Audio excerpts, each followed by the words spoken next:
Spain ramps up tank deliveries to Ukraine. More firepower, more headaches for Russia. Ah, Spain, my soon-to-be political asylum nation, once I'm exiled from the United States for speaking out against the regime. I need to brush up on my Espanol, I suppose. Out of the many nations that have donated military aid and humanitarian assistance to Ukraine over the past 3 years, Spain is pretty far down the list. But don't let that fool you. It seems Spain has decided to lean into its role as an unexpected heavyweight in Ukraine's armor game. 3 months ago, Madrid announced the delivery of 10 additional Leopard 2A4 tanks to Kyiv, marking another boost to Ukraine's mechanized forces. This makes Spain the world's largest donor of Leopard 2 tanks at about 30 units total. Hey friends, Wes here. And the shipment, which also included backhoes and a sizable stockpile of anti-tank rockets, shows Spain's growing commitment to keeping Ukraine's forces well supplied in their fight against Russian aggression.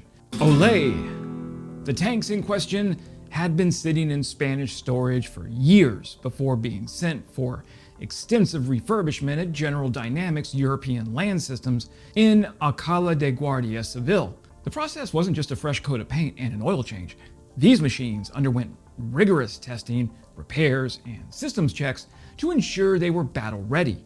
Every component, from armor plating to digital targeting systems, was examined and, if necessary, replaced. Given how some European nations have shipped Ukraine tanks that barely made it past the border without extensive refurbishment, Spain at least deserves credit for ensuring its vehicles are in fighting shape before handing over the keys. The logistical ballet of moving these 55-ton beasts began with a land journey from Seville to Ferrol, where they were loaded onto a ro-ro, a roll-on, roll-off vessel, and shipped to Poland. From there, the tanks took the scenic land route to Ukraine, escorted and safeguarded at every step because, let's face it, Russia would love nothing more than to turn a convoy of NATO standard tanks into a flaming highway attraction through subterfuge. Fun fact, not all Leopards look the same. The most noticeable visual difference between a Leopard 2A4 and a Leopard 2A6 is the turret shape, with the 2A6 having a more distinctive arrowhead-shaped frontal armor on its turret, while the 2A4 has a more vertically faced, flatter turret design. Both tanks otherwise share a similar overall silhouette. With this latest delivery though, Spain has now sent a total of 30 Leopard 2A4s to Ukraine, outpacing even Germany in sheer numbers. That's right, the country that actually designed and built the Leopard 2 has been cautiously rationing out its tank deliveries, while Spain has been quietly but steadily transferring its stockpile to Kyiv. Now, I sound like I'm being hard on Germany, but let's face it, the Germans have donated a lot of crucial military assistance to Ukraine over the past 3 years. But this shift in Spain marks an interesting geopolitical development for the Spaniards. Spain, which has historically played a more restrained role in global military aid, has emerged as one of the largest contributors of modern Western tanks to Ukraine. And while these aren't the cutting-edge Leopard 2A6 variants, which feature even more advanced armor and targeting systems, the 2A4s are still a huge upgrade for Ukraine's armored units. So what makes the Leopard 2A4 a nightmare for Russia? Well, for those unfamiliar with why the Leopard 2A4 is a big deal, let's break it down. Originally introduced in the 1980s as part of Germany's Leopard 2 family, the 2A4 variant brought key upgrades to firepower, protection, and electronics. Here's why Russian tank crews have every reason to be nervous with Leopards in Ukraine's hands. Armed with a Rheinmetall 120mm L44 smoothbore gun, the Leopard 2A4 can punch through enemy armor with high-velocity rounds. This allows Ukrainian forces to engage and destroy Russian tanks at greater distances before they can return fire. The ability to fire NATO-standard, armor-piercing, fin-stabilized discarding sabot makes the Leopard 2A4 deadly against Soviet-era tanks like the T-72, the T-80, and even some variants of the T-90, which Russia still relies on heavily. In addition to the sabot, the Leopard 2A4 can fire high-explosive anti-tank or heat rounds and multi-purpose rounds, allowing Ukrainian forces to target not just enemy armor, but also infantry positions and fortified structures. For targeting and fire control, near-instant targeting acquisition and engagement means Ukrainian crews can react faster in battle, giving them a tactical edge. Unlike many Russian tanks that need to stop before firing accurately, the Leopard 2A4 can engage targets while on the move, maintaining battlefield momentum.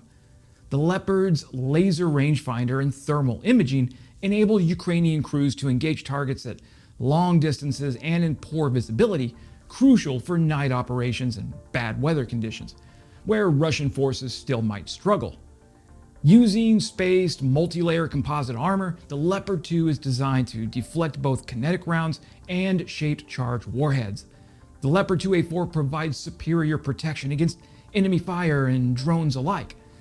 Weighing in at around 55.2 tons, the tank strikes a balance between protection and mobility, avoiding the excessive weight issues of Russia's T-14 Armada, which remains more of a propaganda piece than an actual battlefield asset.